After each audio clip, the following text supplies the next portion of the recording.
Hello everyone and welcome to a different kind of video. In this video I want to address why I think that Natsu actually one-shotting, and yes, they say one-shotting in the show as well, in the manga. They say it straight up that he one-shot Bluenote. I want to take this moment, this video, to actually defend that and, well, prove to you guys and show to you guys why they actually did it this way. So let's kick it off right now. I'm gonna actually include relevant, well, visuals in the video, of course, so you guys can actually see slices of video, slices of the chapters as well, so we can get to the bottom of this. Okay, so let's kick it off right now. So to talk a bit more about Bluenote and why some people actually got a bit upset why he just got one shot like that, and why some people are saying, oh, it's an ass pull and stuff like that, we have to go back to Tenro. And also, guys, I'm sorry if my pronunciation is not spot on. I'm still in the process of actually learning Japanese as well, because I'm very interested in the culture and everything, and I've been lacking with my studies lately for a good while now, because hiragana and katakana, pretty damn intimidating, So anyway, Bluenote Stinger, we all remember, this guy was a major top dog of the X-Dark Guild, which is now pretty much crushed, because, well, Fairy Tail dealt with him, and then Zeref dealt with the actual Guildmaster, and that was pretty much the end of them. Whoever survived, well, yeah, Bluenote is one of the survivors. They are very lucky to not be in jail, and they are very lucky to just be out there, and probably they have all been lying low, laying low, whatever. But Bluenote definitely has been just keeping a low profile, because in the latest chapter, the actual bad guys, the nameless bad guys, refer to him as the Master, whereas the guild that's actually attacking Lamia's scale is called Orochi's Fin. So it could be that Bluenote is actually, he is the Master, but he's keeping a low profile, actually putting somebody else in charge of the guild, because otherwise your name would eventually reach people. Like, you would gain renown over the lands, like, oh, this guy is back and he was from Grimoire Heart and now he actually has a new guild. So it looks to me like he's actually in charge of this guild, but he's not taking the leading role because he simply can't, because, well, Fairy Tail could track him down, the council could track him down eventually, and he could end up in jail, and he's a bad guy, you know? He wants to actually not get any of that shit. But anyway, back to Tenro right now. So Bluenote was introduced eventually to, Natsu, kinda, Guildarts and the gang. He kinda crashed the party, quite literally, because his magic is gravity magic, and gravity magic puts a lot of pressure on even the most ridiculous of mages, which is Guildarts, and it will take you a little bit. It will also take you a lot of experience to fight under such extreme conditions with a crazy, high-powered mage like Bluenote. And I don't want to take away from his actual physical power, by the way. He's a master hand-to-hand fighter as well, but it complements his gravity magic so damn well. And honestly, I think that's why he casually landed a lot of punches on Guildarts, because I still will hold to it that Guildarts at Tenro, at Tenro time, was easily out of Bluenote's league, and the only reason why Bluenote could actually fight him one-to-one was the gravity magic, was the actual pressure he was exerting, because Guildarts can counter most of the magic. We all know this. Like, Guildarts has crazy magic, he's got crash magic, he's got disassembly magic, and then this guy shows up, who is also fairly strong in hand-to-hand as Guildarts, because Guildarts is also, he couples his magic perfectly with hand-to-hand. And I like that, by the way. I very much like the physical fighters in the show, because they do it so well, and they've got really nice complementing abilities. And it was really interesting to see Bluenote pop up, because he was the top dog of Grimoire Heart. He was outside of the actual group within Grimoire Heart, and he was eventually moved out because the group was not performing well, and yeah, he kind of crashed the party. And the only two people who could actually just stand, I don't want to say fully, because Natsu, he could stand under the pressure that Bluenote was exerting on Tenro, but Guildarts could, he could actually take it. Like, it took him a little bit to actually get used to it fully, but he could actually take it. Natsu could not fight under these conditions, and was easily just, he was no match for Bluenote to begin with. And that is an important thing, by the way. That sets it up like Bluenote's power level.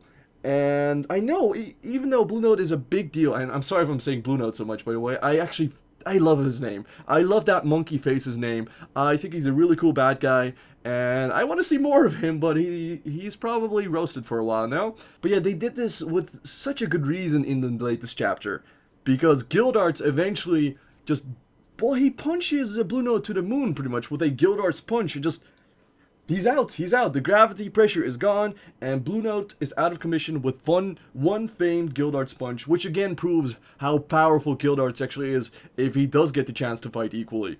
And I want to say that, well, I already said it, but yeah, keep in mind, guys, a big part of fighting Bluenote would have to be dealing with his magic. Like, gravity magic suddenly, if you've never encountered that, it's gonna be very interesting to suddenly just have more pressure pushing you against the, well, yeah, the Earth. It should be really crazy. And I'm sorry if I get so rambly in this, but I want to cover all my bases, and I will prove to you guys that it makes sense, okay? It wasn't an ass pull or anything. I think they did it really awesomely well in the new chapter. So yeah, but yeah, that kind of sets up Bluenote. Bluenote was the guy who easily just shat on Natsu, even after Natsu defeated a foe like Zancro, who was a fire god slayer, which took him a good time, because Zancro was a crazy bastard, and he was a challenging fight. There were a lot of challenging fights on Genro, to be honest. And now we go back to, well, yeah, two time skips later, which still feels weird to say, by the way. And I will actually pull up some chapter pages as well. So here we have chapter page 5, and here it kicks off, and we see the look in Monkey Face's eyes, and I'm gonna call him Monkey Face, okay? I think he has a monkey face, honestly, compared to something like Hiruzen from Naruto, and it's funny that this guy is the monkey of Fairy Tail, and I don't know, he's a funny character. I like him, even though he's a bad guy. I feel for him because he is not lucky in this case, and he flashes back a bit about Natsu and his face, and of course Natsu's like, I've never seen this guy before. But look, you see Monkey Face's actual expression, and he's remembering people who actually resisted his gravity magic. And I imagine up until then, most of the people just got crushed under the pressure alone, and he could just casually, well, bashed him out of the way with his hand-to-hand style. So yeah, this was a new thing for Bluenote especially. And he got his ass kicked by the teacher, so to say, because we haven't seen where Natsu trained in the time skip, by the way. Like, he could have actually trained with Gildarts, we don't know, but he definitely mastered his craft a lot more, his actual fighting style. His Dragon Slayer techniques have gone up so much. He's mastered new ways of using his fire, he's mastered new fires all in general. But yeah, now we go to the 6th page, which immediately is Bluenote flexing his gravity power to just knock everyone to the ground, even his underlings and everyone. Like, pretty much everyone is affected. But also, guys, before he does this, I do want to say that this is also a thing how Natsu responded really well to this. If he did get under the effect of Bluenote's gravity fully, and this is because Natsu has actually fought this guy before, or well, I say fought, he got bested by him before, so he knows that this guy is bringing some crazy magic to the party, right? If he gets under the effect of it, it might have been an entirely different battle. If he just was stuck to the earth for the entire fight, it might have just been really a strange battle, and might have lasted way longer. But in this case, Natsu knew what to do, and I want to say, even though he said, I don't remember your face, he definitely remembers the fights. I want to say that much at least. Like, sure, he might seem like a carefree idiot at times, but he knows, like he knows who he encountered. And he definitely remembers and recognizes the magic, that's for sure. Otherwise, you're just kind of a dumb mage. I mean, even the dimmest of mages will notice. But yeah, as you can see in this panel, Natsu isn't too crazy-faced. Sure, he's alert right here because he just came back from 1 year of training. And keep in mind, guys, that is also a big part of this. What they do after time skips, they generally set up a fight, a pretty interesting fight, by the way, for, well, the whole gang, for the main characters and stuff, to show off their new magical powers, to show off how much they've actually grown during their training. And seeing as we haven't seen the training yet, we will probably see, well, slices of the training in future episodes or something like that. I really don't know yet. I hope so, because I'm pretty sure we're all dying to get some special episodes where we just see where everyone went, and kind of a One Piece style of just seeing a few days of training or something and see where they ended up, so we get some closure and some knowledge on all of that stuff, because it's really interesting. And now we just see the characters coming back with amazing new strengths, amazing new powers and everything, and this is how time skips are supposed to go. Like, you're supposed to go like, whoa, is that really Natsu from a year ago? He's now suddenly kicking the shit out of someone who just destroyed him at Tenro. And yeah, he's now overcoming an obstacle that before was not a thing he could ever touch, by the way. Like, Bluenote was a monster, and we all know that. But then we head to the next page, which is page 7. And this is where I want to stress how well Natsu responded to Bluenote's magic, by the way. Because as you can see, Bluenote is jumping from above, and he's doing his best to just push out as much as possible of his pressure onto Natsu to keep him pinned to the ground. But you see Natsu, and you see him, well, I don't want to say remembering it, but you see him respond almost instantly by forming fire at his fist. And then boom, in the next page, we get In Your Dreams, Bub, and he shoots himself up by using his fire magic. And yeah, he just raises the earth beneath him by, I assume, just a blast of fire. And this, in my book, negates Bluenote's magic, and it also kind of throws him off his game, honestly, because it looked like Bluenote put a lot of his power and a lot of his hope into that one attack. Like, he actually hoped to one-shot Natsu instead, is what it looked like. But Natsu wasn't gonna take that punch right there. He was also holding Chelia, and he wanted to protect her, of course. So we go to the next page, which is page 9, and we see the comparison. We see the comparison of Guild Arts and Natsu. We see that Monkey Face actually remembers, like, oh, that's right, Fairy Tail. And then Guild Arts is smug face, and Natsu is actually, well, he's not looking smug right now because he's more annoyed that this guy is trying to attack him while he's trying to save Chelia. It's kind of a low blow what he's trying to do here. And then we go to page 10, and yeah, it's Natsu just giving shit to Monkey Face, and Monkey Face is not ready, man. He is absolutely not ready. And now we see him just get wasted away by one swift, amazingly crazy blast of fire that just, it levels him. It levels him completely. It roasts him. But keep in mind, he did take the full punch. And, well, yeah, I want to say that most of that is because Natsu effectively just countered Bluenote's all-in strike right there. He took a new position, and he responded with a full blast. Well, I don't even want to say it's a full-powered blast because he really didn't break that much of a sweat. Like, he even states, I didn't even get the chance to get fired up. And this is what they do after time skips. And I was totally okay with this. I mean, it's sad that Bluenote was like, you know what? I'm gonna pack all my power into this one attack.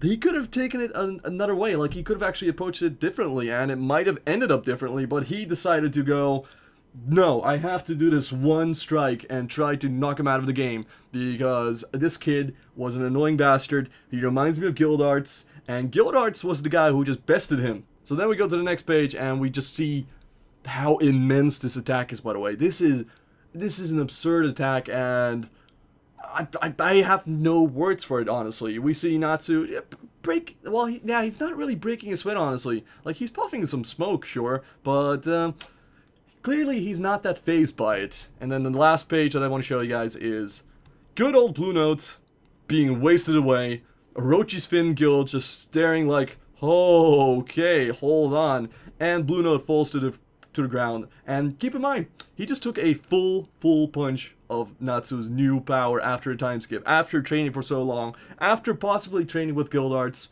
We don't know what this guy has done, but clearly his 1-year training period has worked out so well that he's beaten an obstacle from the past.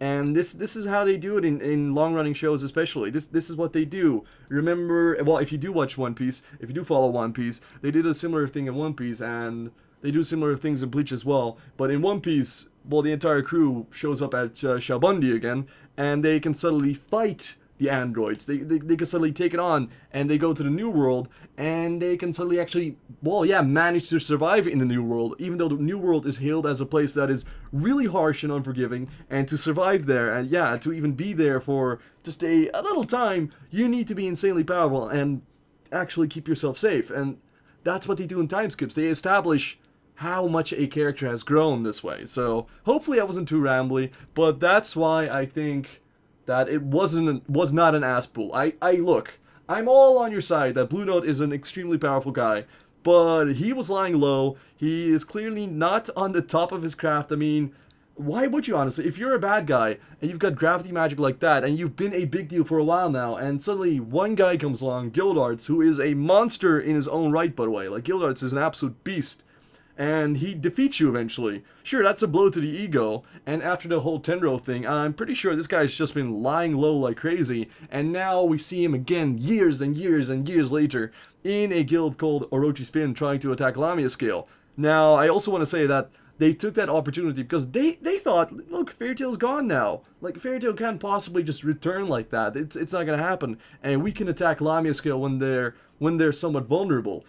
But honestly, I don't think Bluenote would even last against mages like Leon at this point, because don't forget, Leon and others are also trained now. Like, Leon is an extremely impressive mage. Like, he might be a side character. Well, yeah, kind of a minor side character lately, but that guy has improved significantly. So I honestly think that Leon could also give this guy a good fight, a good running for his money, so to say. I mean, sure, Leon would have to get used to the whole gravity approach here, but that is part of fighting Bluenote, in my opinion. Just getting used and getting around his magic, because gravity magic, oh, it is devastating, man, and coupled with Bluenote's amazing hand-to-hand style, it can be a monstrous ability. It can be a monstrous killer combo. So anyway, guys, I want to end it there. I'm sorry if it was a bit too rambly. Do discuss it with me down below in the comments, and let's try to keep it a bit civil, because honestly, I don't think it was an ass pull. I do not think it was an ass pull. I think it was great to set it up this way, and keep in mind, one more thing to just round this up. Natsu also fought, well, foes like Acnologia, Tartaros, and he's also actually, yeah, met Zerev a bunch of times and actually survived to tell the tale, which is crazy because he is the killing mage and he survived Acnologia, he survived the whole Tartaros thing. He has, he's got some experience now. He's seen what really strong foes can actually do, and that was a good prompt for him to just become, well, to realize, I need to train. I'm gonna go away for a year to train, become stronger, so I can defend my friends, so I can defend myself, so I can actually fend off these foes, and I know we will be fighting them in the future. So yeah, that is how you set up a time skip properly. It was a well-executed time skip, in my opinion. And yeah, thank you guys so much for listening. Again, sorry if I was a bit rambly, but look, Fairy Tail is my favorite long-running show. I love it to death, and I thought it was really cool. I still like Bluenote, but he's just an unfortunate guy, and he's probably ending up in jail now or something. Unless he gets away. I mean, they did surrender, so they might end up in jail, and Bluenote might be in trouble here. So anyway, guys, thank you so much. Discuss it with me in the comments down below. Thank you guys, and see you next time. See you!